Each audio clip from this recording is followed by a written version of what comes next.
The studio lights burned hot, cameras flashing red as millions tuned in.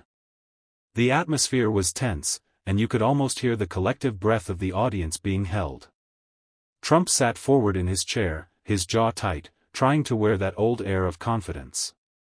But Denzel's eyes cut through it, sharp and unrelenting. Within the first 30 seconds, he dropped the words that froze the room: "From lies to ruins, that's your legacy. You bankrupt truth like you bankrupt everything else." The audience gasped, and a low ripple of shock spread across the studio. Trump leaned back, visibly caught off guard, his face reddening. He tried to laugh it off, waving his hand dismissively, but the sound felt hollow. "Fake news, fake drama," he stammered, but his voice cracked under the weight of the moment. Denzel didn't flinch.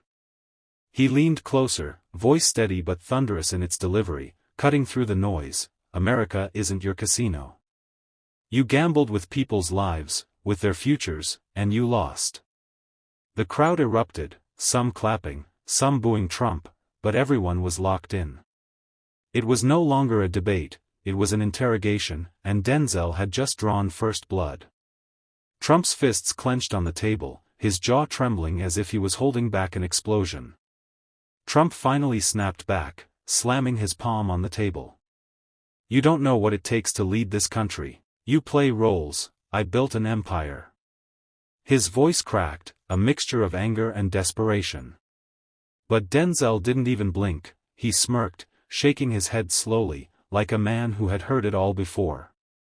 "An empire," he repeated, his tone dripping with disbelief.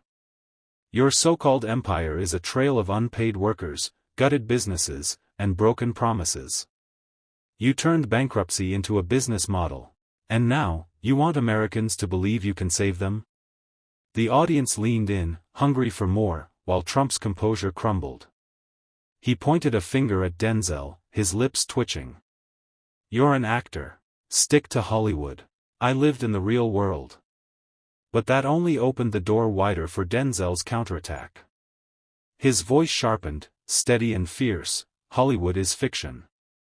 But the fiction you've sold America has cost real jobs, real homes, real futures. You didn't just bankrupt companies, you bankrupted hope." Gasps swept the studio. Trump's face turned crimson as he muttered, "Lies, all lies," but his eyes darted nervously toward the cameras. The audience could see it, he was cornered. Denzel's calm presence against Trump's flustered rage created a dramatic imbalance, one that only fueled the fire. The moderators tried to intervene, but their voices were drowned out by the storm brewing between the two men. In that moment, it was no longer politics, it was a reckoning, raw and personal, as if the truth itself had taken a seat at the table, embodied in Denzel's voice. Trump leaned back in his chair, trying to regain control, his hands trembling as he gripped the edge of the table. "You talk about bankruptcies like you understand the grind. Risk is part of business. Sometimes you win, sometimes you lose. But I had the guts to try." His voice rose, but the words lacked their usual punch. Denzel tilted his head, his eyes narrowing. The guts to try? Or the audacity to fail over and over, while everyone else paid the price? His words cut through the air like steel. The audience roared, a mix of applause and murmurs. Trump jabbed his finger again, his tone desperate. "I created jobs. More than you could ever dream of." Denzel's reply was measured, calm, but it landed like a hammer. "And how many of those jobs lasted? How many contractors walked away unpaid? How many workers got nothing while you cashed out? You didn't create opportunity, you created wreckage." The crowd went silent for a beat. The tension was suffocating, the kind of silence that weighs heavy because the truth has just landed. Trump's mouth opened, but no words came.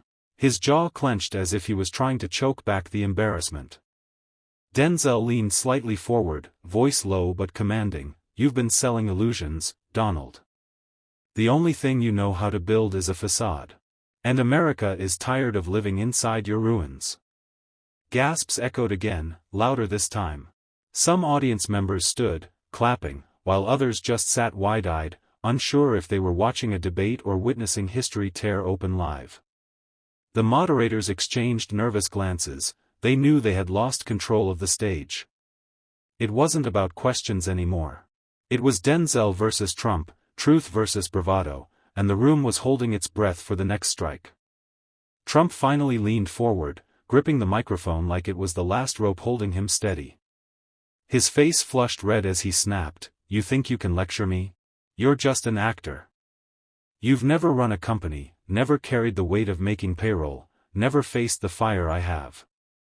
His voice cracked mid-sentence, the strain evident. Denzel didn't flinch. He let the words hang, then calmly replied, "You're right. I'm not a businessman. But I don't need to run a company to recognize patterns of destruction. I don't need to declare 6 bankruptcies to know when a man leaves ruins behind.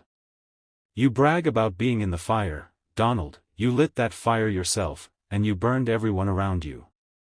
The audience erupted, some laughed, some gasped, some shouted in agreement. The camera zoomed in on Trump's tightening fists, his lips pursed as if he were holding back an explosion. He pointed directly at Denzel, his voice booming, "You don't know what it takes to lead a country. You don't know the pressure, the power, the sacrifices." Denzel leaned forward, his tone sharpening, each word deliberate. "Leadership isn't about power, it's about responsibility. Sacrifice isn't making others bleed for your mistakes. You want to talk about pressure? The American people have carried the pressure of your failures for decades. Every unpaid worker, every con student from your so-called university, every taxpayer footing the bill for your games. That's the real fire, and you walked away while they burned." The crowd thundered with applause, the sound so loud it rattled the microphones. The moderators tried to step in, but their voices were drowned out. Trump sat back, stunned for a moment, then shook his head violently, muttering, "Fake, all fake," but the cameras caught his eyes darting nervously, the confidence slipping like sand through his fingers. The energy in the studio was electric. It was no longer just a clash of words, it was a battle for credibility, and Trump's armor was cracking under the weight of Denzel's blows. Trump tried to recover, forcing a smirk that didn't quite land. He leaned into the microphone and fired back, "You think you're some kind of truth-teller? Hollywood made you. Without scripts and cameras, you'd be nothing. America doesn't need lectures from a man who pretends for a living." His words dripped with contempt, but his eyes betrayed a flicker of unease, scanning the crowd as if searching for support. Denzel straightened, his calm composure cutting sharper than any outburst. "Pretend? The irony is rich, Donald. You've been pretending your whole life. Pretending to be a successful businessman while stiffing contractors. Pretending to be a patriot while dodging responsibility. Pretending to be strong while hiding behind lawyers and spin doctors. The only stage you've ever mastered is the one where you sell lies as truth, and America has paid the ticket price." Gasps rippled through the studio. Some in the audience clapped hesitantly at first, then louder as Denzel's words gained momentum. Trump's jaw tightened, and his hand slammed against the desk, the sound echoing through the room. "That's a lie," he roared. "Nobody built more, nobody fought harder, nobody gave more than I did." Denzel didn't back down. His voice rose, steady and commanding, "You built ruins, Donald. You fought for yourself. And you gave nothing, except bills and broken promises. America isn't your brand to sell. It's a nation of people who deserve honesty, dignity, and a leader who lifts them up instead of dragging them down with him." The room shook with applause this time, the momentum shifting completely. Even the moderators glanced at each other, realizing they were witnessing more than a debate, it was an unmasking. Trump's face glistened with sweat under the studio lights, his words stumbling as he muttered defenses drowned out by the roar of the audience. For the first time in the night, Trump's larger-than-life persona looked small, cornered by a man who spoke not for power, but for truth. The tension in the studio had reached a boiling point. Trump gripped the edges of the desk, his knuckles pale, trying to summon back the control slipping from his hands. His voice cracked as he shouted, "You don't understand what it takes to lead. You've never carried the weight of a country on your shoulders. The outburst was raw, his words tumbling without the polish of a campaign rally. Denzel didn't flinch. He leaned slightly forward, his voice measured, every syllable deliberate. Donald, leadership isn't about carrying a crown on your head, it's about carrying the people in your heart. And you've never done that. You've treated this nation like one of your casinos, gamble big, walk away when it crumbles, and leave everyone else to clean up the mess. The analogy hit like a thunderclap. The audience murmured, heads nodding, some even standing in applause. Trump's lips pressed into a thin line, his eyes darting nervously as though searching for an escape route. He tried to interject, but his words were drowned out by the momentum Denzel had built. Americans are tired of your games, Denzel pressed on, his tone now rising. They're tired of watching their futures traded for your ego. You bankrupt businesses, you bankrupt trust, and now you're bankrupting the very soul of this country. And here you sit, demanding respect, when you've given none back. Trump's face reddened, his breathing uneven. He banged his hand on the table again, but this time it sounded more like desperation than dominance. That's not true, he barked. People love me. I gave them jobs, I gave them hope. Denzel turned slightly to the audience, ignoring Trump's protest. His eyes locked on the crowd as if speaking to every American beyond the studio walls. Hope isn't a slogan you slap on a hat. Hope is action. Hope is sacrifice. And you've never sacrificed a damn thing for this country. Not time. Not comfort. Not truth. You only take, and America is tired of paying your bill. The eruption of applause was deafening. Trump's voice faltered, drowned beneath the sound. For the first time, his usual bravado was eclipsed, not by another politician, but by a voice that refused to bend. The studio was now a storm, but Denzel remained steady in the center of it. His calm but unyielding tone cut sharper than Trump's shouts could ever reach. You claim to be the voice of the forgotten man, Donald, but you've forgotten every oath you made. You promised to drain the swamp, yet you built a bigger one, and you sit right at the center of it. Trump's jaw tightened, his fingers pointing aggressively toward Denzel. I kept my promises. I fought for the people when no one else would. You're nothing but an actor playing politics. His words tried to roar, but they came out strained, his voice cracking under the weight of the moment. Denzel didn't hesitate. He leaned into the microphone, his voice sharp and precise. I may be an actor, but at least I know the difference between performance and responsibility. You've turned the presidency into a stage show, where the spotlight is always on you, and the people are nothing but props. And the country is sick of watching your act. The audience gasped. Some clapped, others shouted encouragement. The energy was electric, the kind that made viewers at home sit on the edge of their seats. Trump, visibly rattled, banged the table again, his movements erratic. You talk about being strong, Denzel continued, his words now heavy with conviction, but strength isn't about bullying, it isn't about tearing others down. Real strength is about lifting others up, even when it costs you. But you've never paid a cost, Donald. You've only collected. Trump tried to laugh it off, a hollow chuckle that fooled no one. People know me. They know what I've done. They trust me, he snapped, his face reddening. Denzel tilted his head, his gaze piercing. Do they? Or are they just afraid of the chaos you'll unleash if they stop clapping? Because chaos is the only currency you've ever had. And America's credit has run out. The silence that followed was almost louder than the applause.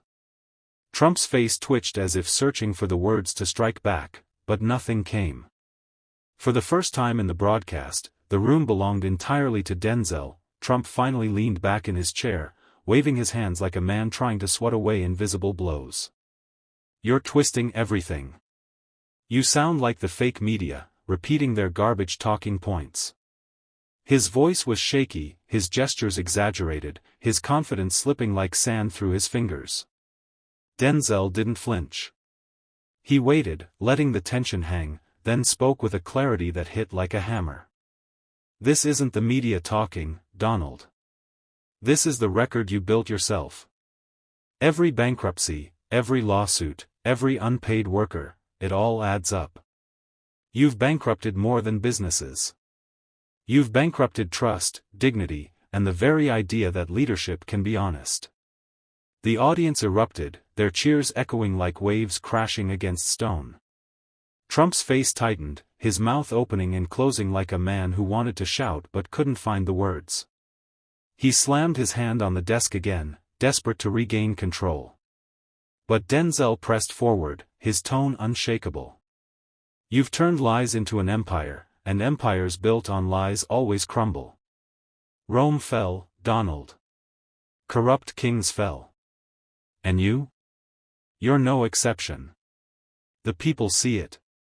They feel it every day, and no speech, no rally, no angry tweet can cover up the ruins you've left behind. Trump tried to cut in, jabbing his finger across the table. You don't understand power. You don't understand what it takes to win. Denzel leaned slightly forward, his eyes locked on Trump's. Winning isn't power if all you do is leave ashes behind. True power, Donald, is building something that outlives you. Something people can believe in. You built nothing but fear. And fear fades the moment courage walks in the room. The studio crowd was on its feet now, clapping, shouting, stomping. The camera zoomed in on Trump's face, showing every flicker of frustration, every flash of panic. For the first time, the illusion of control was shattered. And Denzel, calm as ever, simply leaned back, letting the roar of the crowd carry his words into history. Trump's face reddened, and for a moment he looked like a man cornered, searching for an escape route that didn't exist. He muttered something about witch hunts and fake charges, but his voice was drowned out by the thunder of the audience. The applause wasn't just for Denzel, it was for truth cutting through the fog. Denzel seized the silence that followed. You've lived your whole life dodging responsibility, Donald. You stiffed contractors, you bullied employees, you bragged about gaming the system. And when the weight of your lies grows too heavy, you scream victim. But America isn't your casino. You don't get to gamble with people's futures and walk away rich while the rest lose everything. The crowd roared again, their chants echoing like a rallying cry. Some shouted, "Tell him." Others clapped in unison, feeding the energy. Trump, flustered, shook his head violently. That's not true. That's not who I am.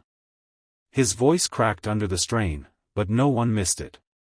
Denzel leaned forward, lowering his tone so that each word landed with surgical precision. You've had chance after chance to prove otherwise. And every single time, you chose yourself. America deserves a leader who can rise above greed, above lies, above ego. You've shown us you can't. You never will. For the first time that night, Trump looked small. His hands, once waving and commanding, now fidgeted nervously on the desk. The camera caught it all, his jaw tightening, his eyes darting, his carefully crafted image cracking in real time. Then Denzel delivered the line that would trend for days: you didn't just bankrupt businesses, Donald. You bankrupted America's faith in leadership. And no bailout in the world can save you from that truth. The audience leapt to their feet, clapping so loud the microphones clipped.